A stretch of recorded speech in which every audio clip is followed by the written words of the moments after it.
আমি কেনারাম কুণ্ডু, পিতা ঈশ্বর পরেশনাথ কুণ্ডু, মাধবপুর বাড়িপাড়া নিবাসী, জামালপুর থানা অন্তর্গত, পূর্ব বর্ধমান জেলায় বাড়ি।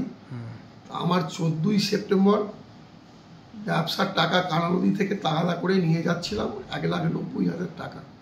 তা বাড়ি যাওয়ার পথে টাকাটা ব্যাগ সমেত পড়ে যায়।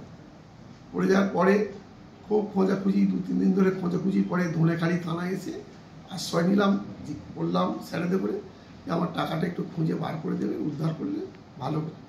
তা ওনারা 10 দিনের মাথায় আমার পুরো টাকাটাই উদ্ধার করে দিয়েছে,